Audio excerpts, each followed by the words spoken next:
I walked out of my secondary school back in '87 due to sustained homophobic bullying, really, and feeling as if I didn't belong there. It went on for virtually the whole time that I was at secondary school. Some of it took place during the school day. A lot of it, in fact the majority of it, took place on the way to school and after school. Took the form of written verbal abuse, physical abuse, isolation particularly. And it actually got to the point where I felt so disconnected that I started to skip off school. And in the end was pulled in for that, and I had a chat with my head of year about it, and initially tried to make an excuse as to why I was bunking off, and in the end I just sort of levelled with it and said, look, I'm gay, I know I'm gay, I know I've been gay for a long time.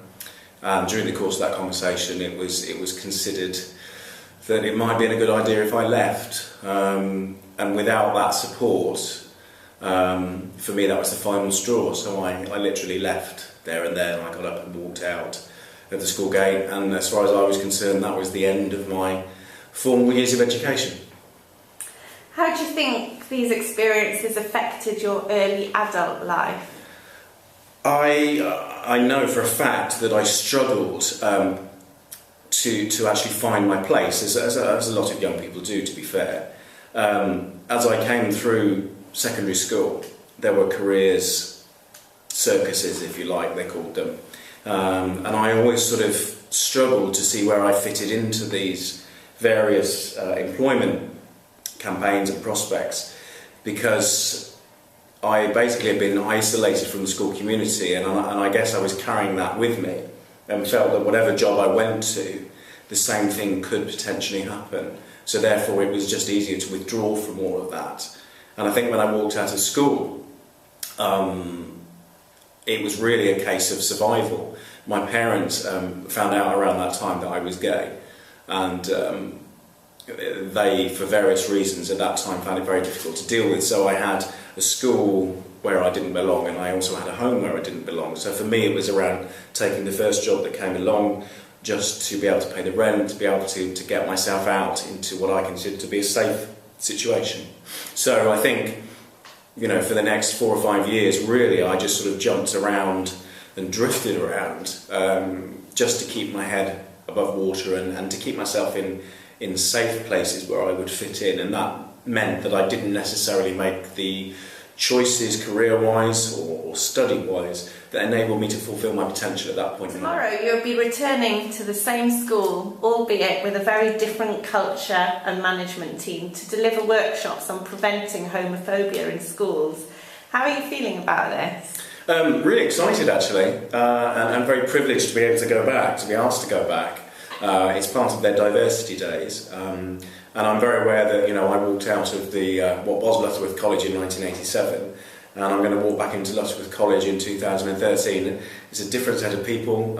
Essentially, it's a different school, but it is the same environment in the same town, which of course is going to be an interesting experience. But actually I'm excited about it. There's no sense of trepidation, there's no real sense of putting any issues to bed, because that was done a long time ago.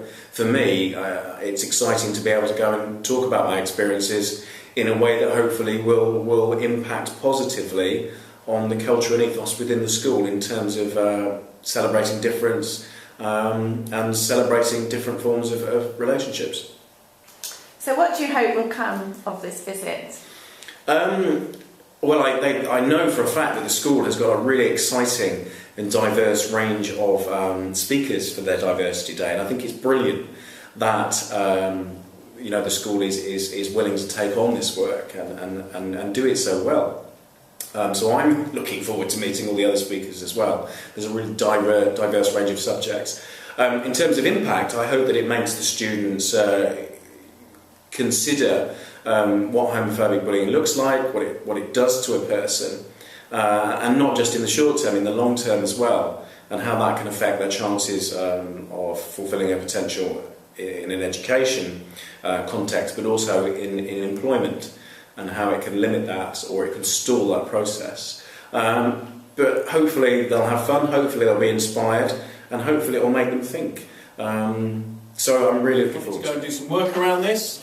And finally, a final message to you is don't give up. Please respect everybody's opinions, even if they differ from yours. Please understand that everybody is different and that some people you meet you won't like. Some people you meet will be different from you and there will be things that you don't like about them, but it doesn't mean you need to be horrible to them or hate them or hurt them. Keep your evidence if you're bullied. Be honest with how you feel yourself. Look beyond labels. So if there are LGBT people around, don't look at them as LGBT. I'm not Shaun the gay, I'm just Shaun. It's just a label. And most of all, whatever happens to you, don't give up, alright? You are wonderful, you are unique, you are brilliant, you are special, you are precious. Never lose sight of that. Thank you for your time. It's been a fantastic day and a fantastic life. It's a privilege to meet you all. Take care. Good morning, everybody. It's really nice to see you all here. Thank you for being here, and I hope you've enjoyed your sessions so far. My name is Shaun Dellenty, but you can call me Shaun. I'm the Deputy Head Teacher of a primary school in London, opposite Canary Wharf. And I'm actually from Lutterworth. My mum lives the other side of the wreck, and I actually came to this school, and my maths classroom was just on the other side of the corridor, which is kind of weird. And Mrs. Johnson, that was in here this morning, and she was then, Mrs. Johnson, used to be my teacher, and we went on the ski trip together. I've actually got photos of her in my photo album, which is kind of weird. I haven't seen her since 1987, and she's here today. So, thank you for being here. I'm going to talk to you this morning about some of my experiences, some of my friends' experiences, and I'm going to talk to you about homophobia and homophobic bullying, but I'm also going to be kind of showing you what you can do as an adult or as a student when you feel strongly about something, when you want to change something that means something to you. Let's think about that. Loads of kids do it, loads of adults do it. Oh, a table's gay. We went to see a film, it's like gay. Think about what you're saying. You're saying it's gay, you're saying it's crap, rubbish, without worth. Hello, I'm gay. I might be a bit strange, I might have my moments, but I'm not rubbish, I'm not crap. And I'm not without worth, and neither is any other LGBT person or child. But every time somebody says something's gay when they mean it's crap, that's what you're saying. If it's crap, say it's crap. If you don't like something, say I don't like it. But don't say it's crap, please. Because there might be children, people in this room right now, you don't know about, who may be inside feeling like they're on the wrong planet because they think they might be LGBT. Someone in this room might have a gay brother or sister, or family. You don't know that.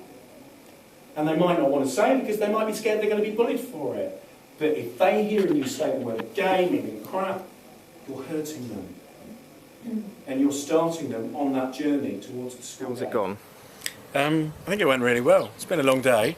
But what an amazing opportunity to be able to sort of go back to a place which, albeit is a very different place now, many years later, but to be able to sort of go back to the scene of the crime, so to speak, and it is fantastic and a real privilege. And to be able to go back with some really important messages and information to share to a new generation of young people, I think is a really special thing to be asked to do, and that personal connection of having been at the school.